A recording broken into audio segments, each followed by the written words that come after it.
Hello दोस्तों, Nitish allrounder के channel पे आप लोग का स्वागत है। मैं लेकर के आया हूँ एक बार फिर से क्लास 11th के लिए फिजिक्स भौतिक विज्ञान। ठीक है दोस्तों, चलिए तो दोस्तों हमारा आज से चैप्टर शुरू होगा, सेकेंड चैप्टर। ठीक है, चैप्टर का नाम है मात्रक एवं मापन, यूनिट एंड मेजरमेंट। ठीक है दोस्तों, मात्रक एवं मापन।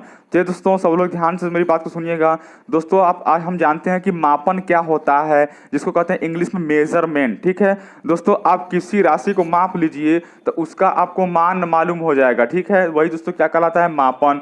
दोस्तों हम एग्जाम्पल के रूप में समझते हैं। मान लीजिए आपके पास कुछ आलू है, ठीक है, उस आलू को आपने तराजू पे तौला तो उसका वजन आया 4 किलो या 5 किलो या 6 किलो। ठीक है, कुछ भी आया तो वो जो 4, 5 या 6 जो भी वो वजन आ रहा है दोस्तों, वही क्या कहलाता है, मापन। क्या कहलाता है दोस्तों, मापन। ठीक है, चलिए जैसे दोस्तों आपके पास किसी भी भौतिक राशि को, ठीक है दोस्तों समझिए, किसी भौतिक राशि को अंकों के रूप में प्रकट करना दोस्तों क्या कहलाता है, मापन कहलाता है। ठीक है, चलिए दोस्तों हम आगे देखते हैं कि भौतिक राशि जो है वो दोस्तों कैसे कैसे व्यक्त किया जाता है भौतिक राशि को। तो दोस्तों देखिए, भौतिक राशि को व्यक्त करने के लिए एक तो अंक की आवश्यकता पड़ेगी और एक दोस्तों मात्रक की आवश्यकता पड़ेगी। क्योंकि दोस्तों देखिए, मैंने अभी आपको जो आलू का एग्जाम्पल बताया था कि आप आलू को तौलेंगे, ठीक है, तो आलू को तौलने पर दोस्तों उसका वजन मान लीजिए 4 किलोग्राम आया या 5 किलोग्राम आया। ठीक है दोस्तों, अंक के रूप में तो 4 या 5 आ ही रहा है। ठीक है, अंक के रूप में 4 या 5 तो आ ही रहा है दोस्तों, लेकिन ध्यान दीजिए उसके साथ किलोग्राम शब्द भी जुड़ा हुआ है।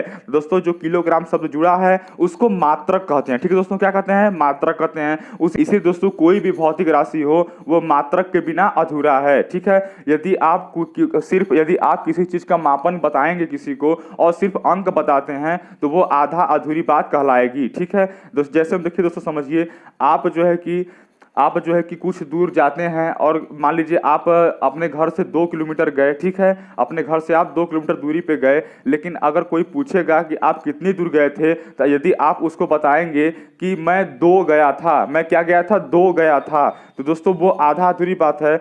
इस बात से सामने वाला नहीं समझ पाएगा कि 2 का मतलब क्या है। लेकिन जैसे ही आप उस अंक के साथ मात्रक जोड़ लेते हैं, आप यदि बताएंगे मैं 2 किलोमीटर गया था, दोस्तों सामने वाले को क्लियर हो जाता है कि आप 2 किलोमीटर की दूरी तय किए हैं। ठीक है दोस्तों, तब मुझे उम्मीद है कि आप समझ गए होंगे। चलिए तो दोस्तों देखिए, अंक के साथ मात्रक बताना बहुत ही जरूरी होता है। ठीक है दोस्तों, चलिए अगला हम देखते हैं मूल भौतिक राशियां। ठीक है दोस्तों, चलिए अगला हम समझते हैं कि मूल भौतिक राशियां क्या होता है। तो दोस्तों देखिए, ऐसी भौतिक राशियां या ऐसी राशियां जो किसी अन्य राशि पर निर्भर न हो। ठीक है दोस्तों, जैसे देखिए हम बात करते हैं कि आपकी जो मूल भौतिक राशियां क्या होती हैं। दोस्तों आप किसी ऐसे राशि का मान निकाल लीजिए जो दोस्तों किसी फार्मूले से न निकाला जा सके, वो स्वयं में ही एक मतलब उसका मान हो। जैसे दोस्तों हम कहें लंबाई, दोस्तों लंबाई तो सीधे आप निकाल सकते हैं ना, किसी चीज से नाप लेंगे। क्या लंबाई को निकालने के लिए किसी फार्मूले की आवश्यकता पड़ती है? बिल्कुल नहीं। ठीक है, लंबाई को निकालने के लिए किसी भी फार्मूले की आवश्यकता नहीं पड़ती। ठीक है, बस आप उस दूरी को माप लेंगे तो लंबाई का मान आ जाएगा। ठीक है, चलिए अगला हम देखते हैं द्रव्यमान। दोस्तों हमारा जो द्रव्यमान है वो भी क्या है, मूल भौतिक राशि है। द्रव्यमान देखिए दोस्तों, द्रव्यमान को भी ज्ञात करने के लिए किसी भी हमें फार्मूला की आवश्यकता नहीं पड़ती, किसी भी सूत्र की आवश्यकता नहीं पड़ती। आप उसको तुरंत द्रव्यमान को निकाल सकते हैं। ठीक है, किसी तराजू या फिर किसी इलेक्ट्रॉनिक्स पे किसी चीज पे कांटा पे रख के आप उसका द्रव्यमान निकाल सकते हैं। ठीक है दोस्तों, अगर मैं बात करूं समय की, तो समय निकालने के लिए भी किसी भी फार्मूला या सूत्र की आवश्यकता नहीं पड़ता, क्योंकि आप घड़ी देखेंगे और समय का मान मालूम हो जाएगा। ठीक है दोस्तों, कि समय क्या है। दोस्तों देखिए, मेरे कहने का मतलब ये है कि मूल भौतिक राशियां वे होती हैं जो स्वयं जो है कि उनका मान पता चल जाए स्वयं से, उनको निकालने के लिए प्राप्त करने के लिए किसी और फार्मूला या किसी और राशि की सहायता न लेनी पड़े। ठीक है, तो आप समझ गए होंगे। तो दोस्तों ये होता है आपका मूल राशियां जो होता है लंबाई, द्रव्यमान, समय। ठीक है, लंबाई देखिए दोस्तों दूरी का मात्रक है, लंबाई देखिए दूरी का मात्रक है। द्रव्यमान क्या है दोस्तों, देखिए ये आपके भार का मात्रक है द्रव्यमान। ठीक है, और समय दोस्तों क्या है, समय देखिए आपका टाइम है। ठीक है, मतलब कोई भी समय ही है, टाइम का।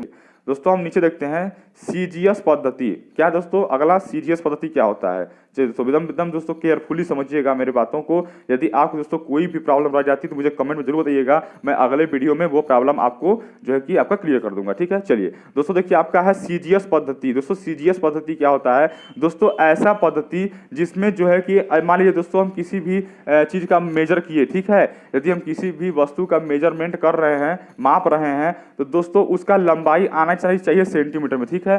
दोस्तों यदि हम किसी भी लंबाई का यदि मेजर हम सेंटीमीटर में किए और द्रव्यमान का मेजर हम ग्राम में किए और समय का हम जो है कि मापन किसमें किए, सेकंड में किए, ठीक है दोस्तों। तो ऐसे पद्धति को सीजीएस पद्धति कहते हैं।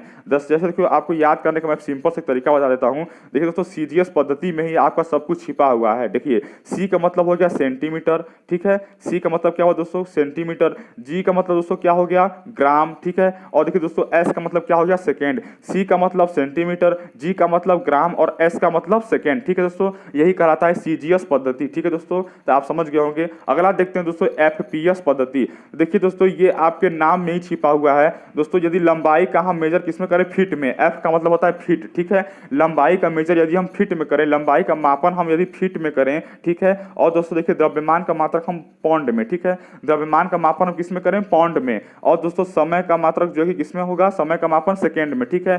तो देखिए ये कहलाता है एफपीएस पद्धति। दोस्तों फिर से सुनिए, यदि हम जो है कि लंबाई का मेजरमेंट हम किसमें करें, फीट में करें, ठीक है, और द्रव्यमान का मेजरमेंट हम पौंड में करें और दोस्तों समय का मेजरमेंट हम सेकेंड में करें, तो दोस्तों यही कहलाता है एफपीएस पद्धति, ठीक है। चलिए दोस्तों आप समझ गए होंगे। चलिए नीचे तक चलते हैं। ये देखिए दोस्तों यहाँ पे देखिए दोस्तों हमने मेंशन किया हुआ है, बताया हुआ है कि फीट पौंड सेकेंड, ठीक है, ये कहलाता है एफपीएस पद्धति। दोस्तों चलिए हम नीचे दोस्तों कुछ इंपॉर्टेंट पॉइंट देख लेते हैं। देखिए दोस्तों एक फीट किसके बराबर होता है, तो दोस्तों होता है 12 इंच। यदि दोस्तों कोई कहे 12 इंच में कितने फीट, तो आप कहेंगे 1 फीट, या कोई कहे 1 फीट में कितने इंच, ठीक है दोस्तों, तो आप कहेंगे 12 इंच, ठीक है दोस्तों। कितने होते हैं, 12 इंच। 1 फीट बराबर 12 इंच। दोस्तों यदि मैं इसी 12 इंच को यदि मैं सेंटीमीटर के भाषा में कहूं कि 1 फीट में कितने सेंटीमीटर होते हैं, दोस्तों आपका जवाब होगा 30.48 सेंटीमीटर, 30.48 सेंटीमीटर, ठीक है दोस्तों। क्या होगा, 1 फीट बराबर 12 इंच और दोस्तों यही बराबर होता है 30.48 सेंटीमीटर के बराबर, ठीक है दोस्तों।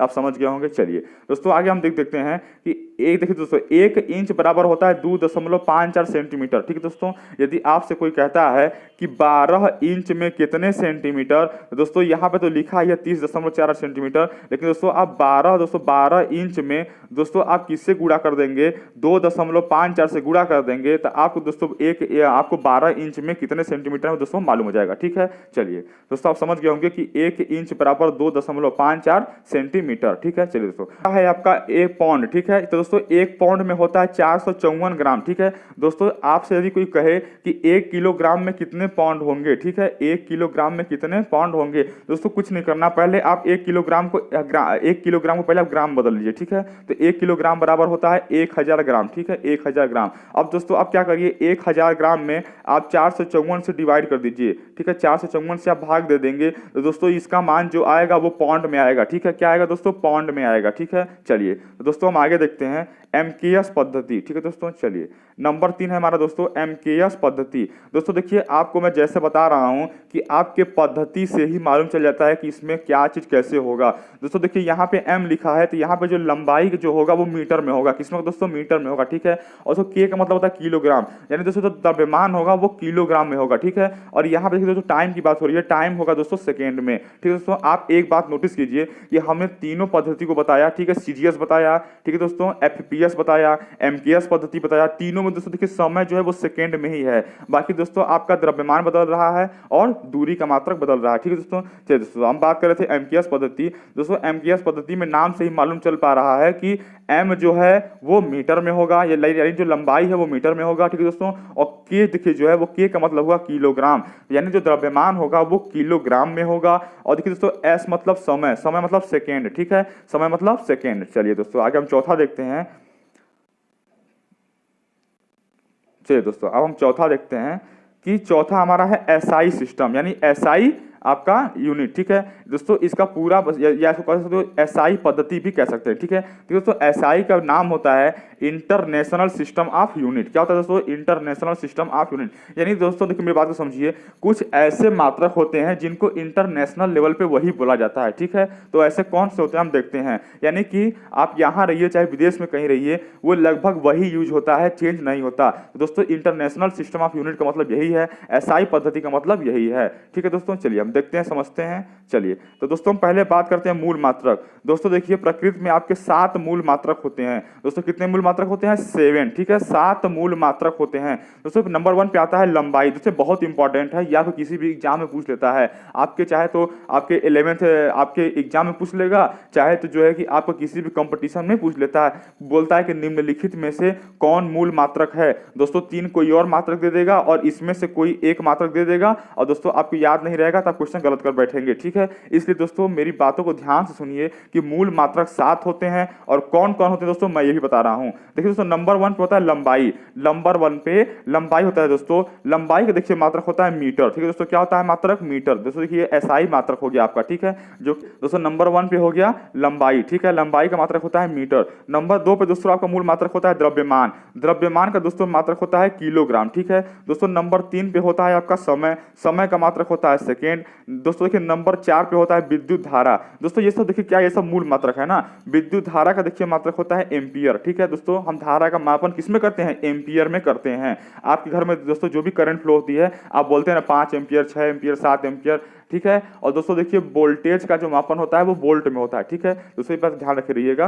दोस्तों हम ये बात करते हैं विद्युत धारा, यानी दोस्तों जो इलेक्ट्रिक करंट है या विद्युत धारा है दोस्तों, उसका मापन करते हैं एम्पियर में, ठीक है दोस्तों। देखिए अगला आपका 5वें नंबर पे है उष्मागतिकीय ताप। दोस्तों उष्मागतिकीय ताप एक प्रकार का टेम्परेचर है, ताप है। तो दोस्तों जानते हैं ताप का आपका मेजरमेंट होता है फारेनहाइट में, सेल्सियस में, केल्विन में दोस्तों। लेकिन हम बात करें मूल मात्रक की, दोस्तों मूल मात्रक आपका उष्मागतिकीय ताप का मेजर होता है केल्विन में, ठीक है। इसमें होता है दोस्तों केल्विन में होता है, ठीक है। आप जानते दोस्तों कि आपके शरीर में जब बुखार उखार आ जाता है आपको दोस्तों, आपके शरीर का तापमान बढ़ जाता है, ठीक है दोस्तों। आपके शरीर का तापमान नापने के लिए थर्मामीटर का प्रयोग होता है, और दोस्तों थर्मामीटर में जो भी मापन किया जाता है दोस्तों, किससे किया जाता है? फारेनहाइट में। किसमें दोस्तों? फारेनहाइट में, ठीक है। लेकिन दोस्तों यहाँ मैं बात कर रहा हूँ नंबर 5 की, तो उष्मागतिकीय ताप जो है किसमें मेजर करेंगे? केल्विन में, ठीक है दोस्तों। नंबर 6 की बात करें स्रोत की ज्योति तीव्रता, ठीक है दोस्तों। ज्योति तीव्रता देखिए दोस्तों इसका मापन होता है कैंडिला में, ठीक है। आप कहेंगे दोस्तों स्रोत की ज्योति तीव्रता क्या होता है? दोस्तों कुछ नहीं होता। यदि आपके घर में कोई बल्ब है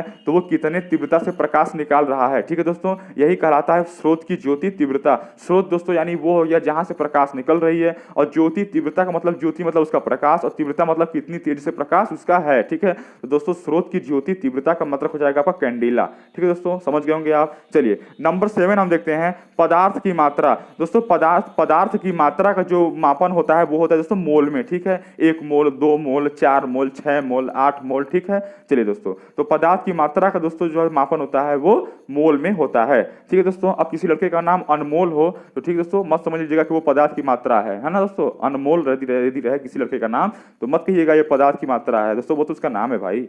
चलिए तो यहाँ पे दोस्तों पदार्थ की मात्रा की हम बात कर रहे थे, तो इसका मापन होता है मोल में, ठीक है। चलिए दोस्तों अगला हम देखते हैं दोस्तों। लेकिन जब देखा गया कि मूल मात्रक हमने 7 तो बना लिया, मूल मात्रक हमने 7 बना लिया, 7 ठो मूल मात्रक होते हैं, हमने दोस्तों आपको बता भी दिया। लेकिन दोस्तों देखा गया कि कुछ मात्रक छूट गए हैं, तो दोस्तों जो मात्रक छूट जाते हैं देखा गया बाद में कि 7 तो हमने मूल मात्रक बना लिया, लेकिन बाद में देखा गया कि कुछ छूट गए हैं ना, कुछ चीजों को हमने मेंशन नहीं कर पाया, नहीं ले पाया दोस्तों। साइंटिस्टों ने देखा कि कुछ जो चीजें छूट गई हैं, तो दोस्तों उसको बाद में फिर लिया गया, लेकिन दोस्तों उसको पूरक मात्रक की श्रेणी में रखा गया, ठीक है। किस में रखा गया? पूरक मात्रक की श्रेणी में। ये देखिए दोस्तों पूरक मात्रक, ठीक है। चलिए दोस्तों देखिए पढ़िए आप, छूट जाने पर बाद में लिए गए पूरक मात्रक। दोस्तों जो छूट गए थे तो उनको लिया गया पूरक मात्रक की श्रेणी में। देखिए दोस्तों पूरक मात्रक की श्रेणी में नंबर 1 पे आता है समतलीय कोण। समतलीय कोण को दोस्तों देखिए लिख रखते हैं किसमें? रेडियन में। समतलीय कोण को रेडियन में नापते हैं, ठीक है दोस्तों। यदि मैं बात करूं घन कोण की तो घन कोण को स्टेरेडियन में नापते हैं। दोस्तों मेरी बात को ध्यान से सुनिए कि समतलीय कोण क्या होता है दोस्तों। यदि मैं सिर्फ एक वृत्त की बात करूं तो जैसे दोस्तों आपके हाथ, आप यदि गर्ल्स हैं तो आप अपने हाथ में कंगन, ब्रेसलेट या चूड़ी वगैरह कुछ भी पहनती होंगी, तो वो चूड़ी आपका एक वृत्ताकार होता है, ठीक है, एक वृत्ताकार होता है दोस्तों। इस वृत्ताकार का ये क्या बाहरी हिस्सा जो ये लाइन है वो क्या कहलाता है दोस्तों, परिधि कहलाता है, ठीक है, ये परिधि कहलाता है दोस्तों। यदि वृत्त के केंद्र से परिधि पर कोई चाप काट के एक ऐसे कोण बनाया जाए तो दोस्तों ये वाला जो कोण होता है दोस्तों, तो यही दोस्तों कोण कहलाता है, क्या कहलाता है, समतलीय कोण, ठीक है दोस्तों, समतलीय कोण कहलाएगा, ठीक है। तो दोस्तों इसका मेजरमेंट होगा, मापन होगा रेडियन में, ठीक है। लेकिन दोस्तों मैं बात करूं घन कोण, तो मेरी बात को ध्यान समझिएगा, घन कोण क्या होता है दोस्तों। देखिए घन कोण का मतलब होता है ऐसा गोला या ऐसा वृत्त जिसमें आयतन हो, ठीक है। देखिए दोस्तों यदि मैं फुटबॉल की बात करूं, ठीक है दोस्तों, मैं किसकी बात करूं, फुटबॉल की बात करूं, तो फुटबॉल देखिए दोस्तों गोला जरूर होता है, लेकिन दोस्तों उसमें कुछ आयतन होता है, उसने कुछ स्थान घेरा हुआ रहता है, ठीक है दोस्तों। यानी वृत्त में यदि आपने चूड़ी की वृत्त ली है चूड़ी की, तो उसमें आप चूड़ी में सामान नहीं रख पाएंगी। लेकिन दोस्तों मैं बात करूं फुटबॉल की, तो फुटबॉल में यदि आप एक छेद कर दें तो आप उसमें सामान भी रख पाएंगे, ठीक है। वो क्या होता है दोस्तों, उसका एक आयतन होता है दोस्तों। उस फुटबॉल के केंद्र के द्वारा बाहरी हिस्सों पे जो कोण बनता है उसको कहते हैं घन कोण, ठीक है दोस्तों, क्या कहते हैं, घन कोण। उसका दोस्तों मात्रक हो जाता है आपका स्टेरेडियन, ठीक है दोस्तों, क्या हो जाता है, स्टेरेडियन। तो दोस्तों बहुत इंपॉर्टेंट पॉइंट है, याद रखिए कि जो पूरक मात्रक की श्रेणी में आते हैं वो दो आते हैं, कौन कौन, समतलीय कोण और घन कोण, ठीक है दोस्तों। समतलीय कोण का दोस्तों देखिए यहाँ पे मात्रक होता है रेडियन और घन कोण का मात्रक होता है दोस्तों स्टेरेडियन। तो आई होप दोस्तों आप समझ गए होंगे। चलिए दोस्तों आगे चलते हैं। यहाँ दोस्तों हम बात करते हैं, पहला हमारा आता है लंबाई। दोस्तों हमने पूरक मात्रक के बारे में तो जान लिया। अब दोस्तों पूरक मात्रक जो आपने कहा कि ठीक है लंबाई का मात्रक होता है मीटर में, मैं समझ गया, लेकिन बताइए मुझे कि 1 मीटर क्या होता है दोस्तों। पहले 1 मीटर को दोस्तों देखिए, पहले साइंटिस्ट ने, आज में दोस्तों हमारे पास पैमाना हो गया है। आप ना देखिए, यदि आप किसी के पास किसी के कपड़े का दुकान है तो वहां पे देखिए 1 मीटर की ऐसे एक नाप रहती है, जिससे फटाफट हम 1 मीटर लेंथ नाप करके कपड़ा काट के दे देते हैं, ठीक है दोस्तों। आप कभी सोचिए कि ये 1 मीटर हमारे लिए कितना आसान हो गया, लेकिन दोस्तों साइंटिस्ट ने 1 मीटर कैसे खोज किया होगा कि 1 मीटर की दूरी इतनी ही होनी चाहिए या इतनी ही होगी दोस्तों। देखिए तो 1 मीटर की खोज कैसे की गई दोस्तों, ये आपके एग्जाम के लिए इंपॉर्टेंट तो नहीं है पर आपकी जानकारी के लिए बहुत इंपॉर्टेंट है। चलिए हम सुनते हैं और समझते हैं, सुनिए दोस्तों। देखिए एक लंबाई या 1 मीटर, देखो 1 मीटर कैसे निकाला गया। देखिए दोस्तों क्रिप्टन 86, क्रिप्टन दोस्तों एक धातु होता है, ठीक है। क्रिप्टन 86 से निकलने वाली नारंगी रंग की तरंग दैर्ध्य 1650 763.73, ठीक है दोस्तों, को 1 मीटर कहते हैं, ठीक है दोस्तों। देखिए क्रिप्टन 86 से निकलने वाली, क्रिप्टन जो होता है उससे नारंगी रंग की प्रकाश निकलती है, तो उसकी तरंग दैर्ध्य जो है, ठीक है, क्या है 1650 763, यानी कि आप कह सकते हैं इसको, यदि आप कहेंगे तो इकाई, दहाई, सैकड़ा, हजार, 10,000, लाख, 10 लाख, 16 लाख, ठीक है, 50,763.73, ठीक है, को 1 मीटर कहते हैं। या दोस्तों इसी को कह सकते हैं कि प्रकाश द्वारा, ठीक है दोस्तों, या तो इसी कह सकते हैं कि प्रकाश द्वारा 1/29 सेकेंड में तय की गई दूरी को 1 मीटर कहते हैं, ठीक है दोस्तों, ये आपकी जानकारी के लिए है। चलिए दोस्तों नंबर 2 पे हम देखते हैं। आइए दोस्तों नंबर 2 पे देखते हैं कि दोस्तों द्रव्यमान जिसका मात्रक होता है किलोग्राम। तो दोस्तों कैसे मालूम हुआ कि 1 किलोग्राम पहले निकाला गया होगा कि यह 1 किलोग्राम ही द्रव्यमान इसका है, तो दोस्तों कैसे निकाला गया होगा, बात करते हैं 6C12, ठीक है दोस्तों। कार्बन, उसके कार्बन का जो नीचे वाला जो 6 लिखा है वो परमाणु क्रमांक दिखाता है और जो ऊपर लिखा रहता है वो परमाणु भार दिखाता है, ठीक है। यानी दोस्तों क्या हो जाएगा, एटॉमिक नंबर एंड एटॉमिक आपका वेट, ठीक है, परमाणु क्रमांक और परमाणु भार। दोस्तों कार्बन का परमाणु क्रमांक होता है 6 और कार्बन का परमाणु भार क्या होता है दोस्तों, 12 होता है, ठीक है। इसलिए दोस्तों वहां पे लिखा गया है उसको 6C12, ठीक है। चलिए तो दोस्तों देखिए 6C12 परमाणुओं के 5.0188 गुणे 10 के घाते 25 परमाणुओं का द्रव्यमान 1 किलोग्राम के बराबर होता है, ठीक दोस्तों। यदि मैं बात करूं कि इतने यदि परमाणु हों, इतने परमाणु हो कार्बन के, तो दोस्तों ये क्या कहलाएंगे, 1 किलोग्राम के बराबर कहलाएंगे। या दोस्तों इसको परिभाषित और तरीके से कर सकते हैं कि दोस्तों 4 डिग्री सेल्सियस पर 1 लीटर जल का द्रव्यमान 1 किलोग्राम होता है, ठीक है दोस्तों। यदि आप 1 लीटर जल लीजिए, उसको 4 डिग्री सेल्सियस तक जो है कि उसको ठंडा कर दीजिए, 4 डिग्री सेल्सियस तक ठंडा कर दीजिए, तो दोस्तों उस समय आप उस जल का द्रव्यमान 1 किलोग्राम पाएंगे, ठीक है दोस्तों। तो उसी प्रकार से 1 किलोग्राम का निर्माण हुआ, ठीक है। चलिए दोस्तों अगला हम देखते हैं नंबर 3, समय। दोस्तों देखिए समय जो है सेकेंड। दोस्तों 1 सेकेंड वह समय अंतराल है जिसमें परमाणु घड़ी में सीजियम परमाणु 91, 92, 63, 17, 70 बार कंपन करता है। ठीक है दोस्तों, सीजियम परमाणु है, इतना बार कंपन करेगा कितने समय में? 1 सेकेंड में। ठीक है, चलिए दोस्तों अगला हम देखते हैं। दोस्तों हम बात करते हैं अब एम्पियर।